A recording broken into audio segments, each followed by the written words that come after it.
way here in round number 15. It's a swamp, and it will be a copy of Tormented Hero. Birmingham will take a draw. There's a basic mountain. Here is a Finder Jeep Denizen. I do notice that both players have all white bordered lands in their deck. A calling card of mono-colored aggressive players around the world. What's your favorite set? Revised. What's your favorite set? 8th edition. Indeed. I'm very passionate about those sets. Here's a Titan Strike. Some risk here to 2 black mana. It is a little scary. That could be a lot of different things. Alternate price, Bile Blights, even some cards you're not even thinking of probably, but it works out just fine there for Birmingham. That is some risky business. Krodel will untap with his Tormented Hero. He'll take a draw step. Found a copy of Mardu's Shadow Spear. Boom, shakalaka. Typically don't think about that noise with Mardu's Shadow Spear, yet here we are. There's Shadow Spear. It'll be dashed. It's time for the beatdowns. Gonna be 4 total. Birmingham gonna go down to 14, it appears. Krodel will pick that up. That's gonna end his turn. Birmingham will take a draw step. Does he have a card like Hordeling Outburst to cast? Well, he has one in his hand. I think the problem is he doesn't have a 3rd land. I think that's why you saw him use that Titan Strength in a very risky spot here, as he's on the hunt for land number 3. He's just going to pass the turn back. Looks like he's ready to maybe consider some blocking at this point. Another swamp here for Krodel. Looking just to block a creature and lightning strike another creature. Here's 4 mana. What's this? Yeah. The Strike Leader is going to be dashed. Bobby's going to want to take a look at that, but he's just going to point and click his removal spell that way. Yeah, do not let him attack with that thing. Yeah. There's Lightning Strike to take care of the Strike Leader. Torment Zero is going to come in. Yep, that's going to block. I hate you. Take a draw. No 3rd land, unfortunately, here for Bobby. He does have a Frenzied Goblin to play. Let's make it 2 of them. Pass that turn back. We'll go to Krodel. We know he's got a Mardu Shadow Spear in hand. Now, Brett floating out here, he's got to be very careful about trading off his resources here, because Bobby's got an edge just by having 2 lands in play. He's got more cards to work with. Absolutely. Brett's way to cheat this whole set of circumstances is with Mogus's Marauder, so he's got to keep enough resources where Mogus's Marauder is a live draw. He cannot run his creatures into Bobby's creatures. Here come the Frenzied Goblins. Legacy Premier IQ players, that is no need to activate the Frenzied Goblin. Here's a Titan Strength. That's going to resolve. Time to scry. Top card goes to the bottom. Birmingham is certainly in search of a 3rd land. If he's able to cast 1 Hordeling Outburst, that might be all it takes. Well, I don't know. Mogus's Marauder is still a way to work around that set of circumstances. That's true. Krodel will draw. Quite a few lands here for Brett. He's drawn quite a few full times that we've watched him play. Yeah, Brett has not had a smooth draw yet. He's mulliganed a bunch and has not had a lot of resources to work with. Sign in Blood looking to undo a little bit of this mulligan that he took.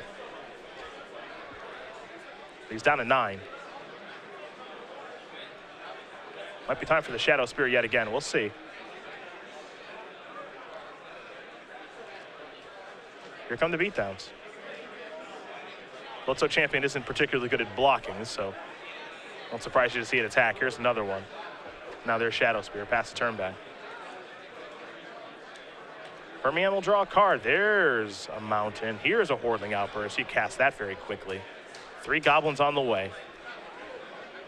And I think last turn I would have preferred to see Brett dash to get in the 2 points of damage in that spot. Much better if he's trying to play towards Mogus's Marauder. He had the mana left over, so he could have afforded to dash last turn. Then Bobby's at 10, and all of a sudden Mogus's Marauder might be able to get the job done. And Bobby, I want to keep on attacking here. I got some goblins back on defense to block with. Yeah, if Brett's trading with you, he can't win. Yeah. Especially with his hand now with another copy of Hordeling Outburst. Yeah, every trade like this is good news for Bobby. You are thrilled with this kind of action. Krodel going to untap. He'll take a draw step here. Back-to-back Mogus's Marauder can still get the job done for Brett, though. It will be fast enough. Here come the beatdowns.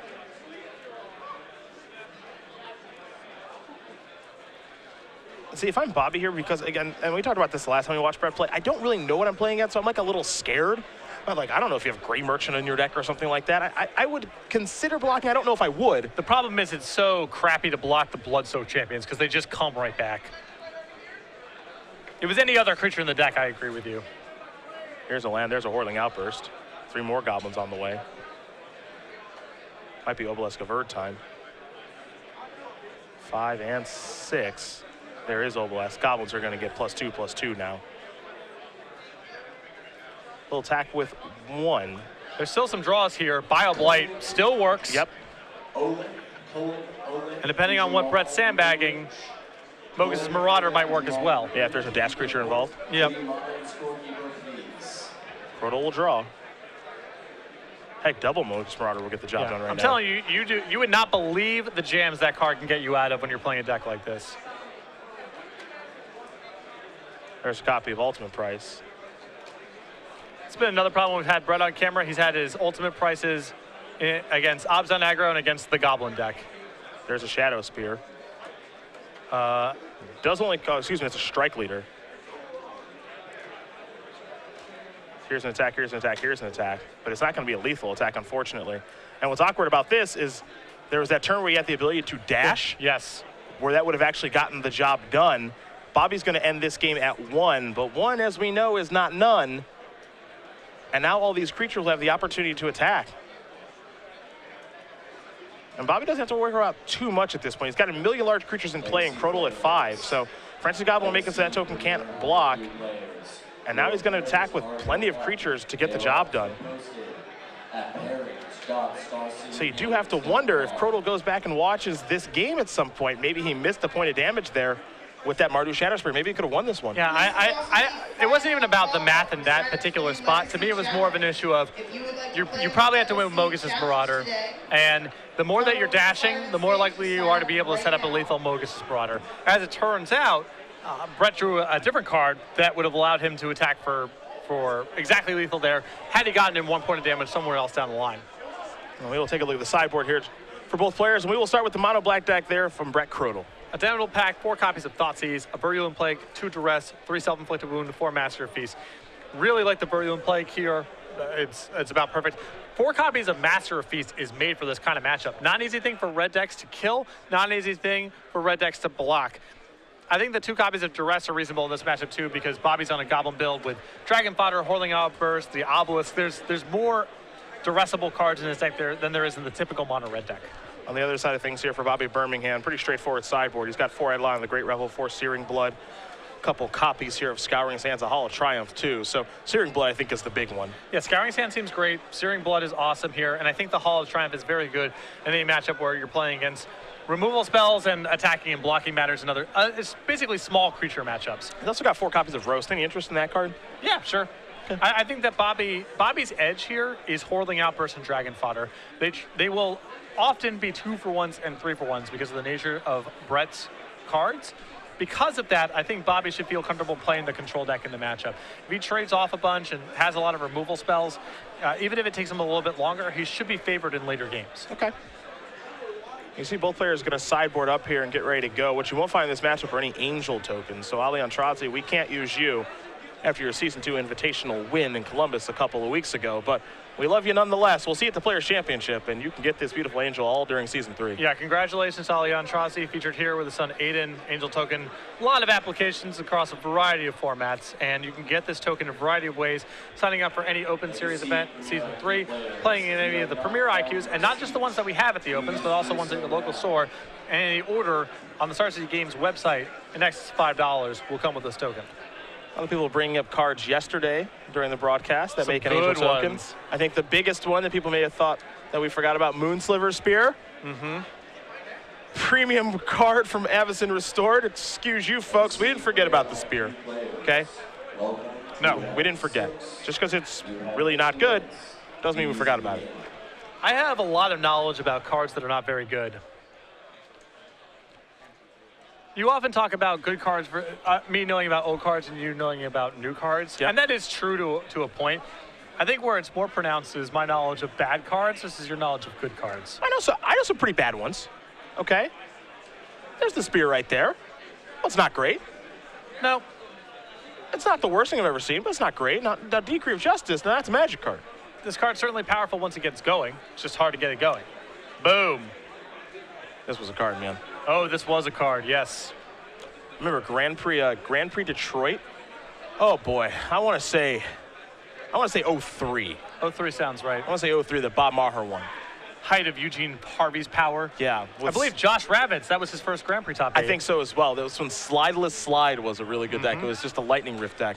At that tournament, I actually played blue-white control of my own concoction. I was just a young kid, kind of dabbling around, kind of stumbled upon a really good Silence. deck. I didn't have that card in the deck. I was playing blue-white Slide, actually. Okay. But I only had 1 Decree of Justice in my deck. Bit of an oversight. Did you only own 1? It's unclear. Okay. I maybe thought at the time only 1 was good enough. I know that I did have Chrome Shell Crab in my deck. Oh, yeah. I was very proud of that, and I stole a really large Forgotten Ancient with it and then killed my opponent with it. Really happy about that. Your opponent was definitely playing to win if they had Forgotten Ancient in their deck in that format. Absolutely. Really powerful against Astral Slide. Sorry, whoever that is, if you happen to be listening right now, but your deck was bad. Look, I got to take it, and it was awesome. Those were the days. It was a different time. But Decree of Justice was really good. Bananas. Yeah, really good in that format. And it was just really good in its standard format, too. That card was just a really, really good card. I don't know how well that card would hold up in Modern Magic. I think it would be fine. But a function of that card being powerful was creatures stunk and counter spells were really awesome. And an uncounterable way to generate a bunch of tokens at instant speed was perfect for that place and time in Magic's history. Yes, it was. Cycling Decree of Justice was a sheer delight. Yeah. Both players are going to take a look at every hand. They're happy. Here's a Swamp. There's a Mardu Shadow Spear. We go to Birmingham. He's got a 1-drop. It's a Foundry Street Denizen. To Krodel will go. Here's an attack. 2 damage going to be dealt. Bobby, no interest in blocking. There's a land. What's the follow-up going to be? It's a Bloodsheen Rager. Yeah. Bobby going to take a look. We can do the same. No blocking for a little while. Menace. It does have Menace, yes. The new keyword. When Bloodsheen Rager attacks, each warrior you control can't be blocked this turn except by 2 or more creatures. And Bloodsheen Rager, well, it's a warrior. Combo. Indeed. Self-contained combo. The combo is the text box and the type line. You know what that is? Good deck building. Good deck design building. also. Yep. It's a lot of good things. Where am I going to find my warrior? Oh, this is a warrior. Sweet. Might be time for a Dragon Fodder. There's also a Searing Blood in hand, too. Searing Blood's going to take care of the Rager. And I think I like this play a lot from Bobby. Just defense, defense, defense. I actually would probably hang back and try to block with the Foundry Students in this turn. I probably would have blocked on turn 1. Yeah, I'm not looking to race. Yeah. Bobby's draws are so much better than Brett's. Here's the attack. It's tough because you get used to playing mono red, you get used to playing a particular way.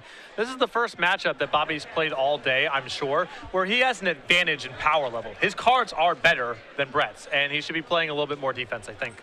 The Pain Seer there from Krodel, a card that we have not seen very much of, along with the Inspired Mechanic, something we have not seen very much Combo of. with Mogus Marauder. Very true. It's time for a Whirling Outburst. You'll get 3 triggers there on the Foundry Street Denizen. 3 goblins enter the battlefield. Here comes some beatdown. See if Pain Seer wants to trade with the Denizen. Looks like the answer is no. Yeah, Brett can't win by blocking. It stinks to have to say, okay, I'll take that 4, and all this is to try to attack with Pain Seer, which is going to deal me more damage, but Brett can't win by blocking.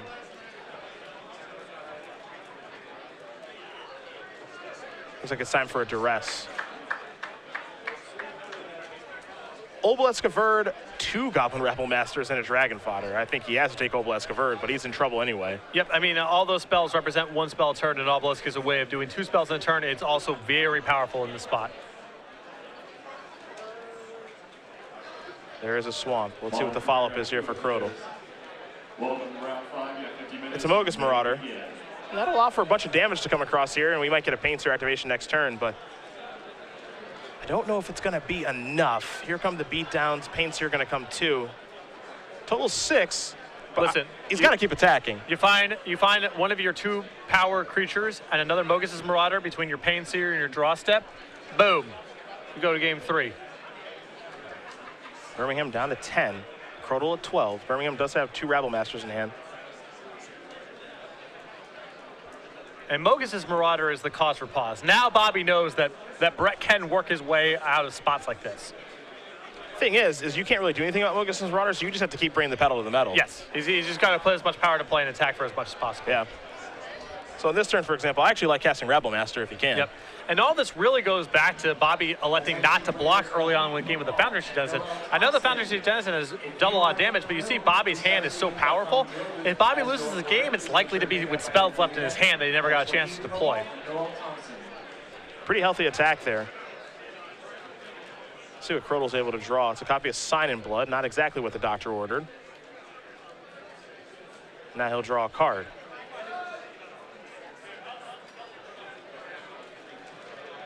Here is Sign in Blood. He'll target himself. He's going to go down to 2. He still has Virulent Plague, 1 copy as a draw. That would be a really good draw. Bioblight as well. Also a good draw. He's not out of it just yet.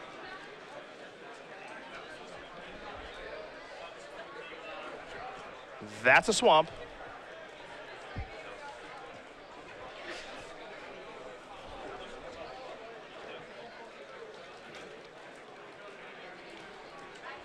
You see the look. I think he might know that he might be out of this now. He's got a couple really important cards in this spot. All he can do is pass the turn back. If he's not attacking, I think, unfortunately, for Brett, he's probably not winning. And there's actually a lethal lightning strike that was drawn by Bobby. There's a copy of Ultimate Price to go after the Rabble Master before combat. Here come the attackers. 3 blockers, 2 damage going to come through, and that is going to do it. Bobby Birmingham's going to win this match here over Brett Krodel. 2-0. Mono Red Goblins will take care of Mono Black Aggro, and if you're a Goblins fan, like maybe someone in the booth is here, we'll see some Goblins in the top 8 later today. And a big hug. He is pumped up. Good run for Brett, too. It's unfortunate because we watched him play on camera twice. We watched him kind of get beat up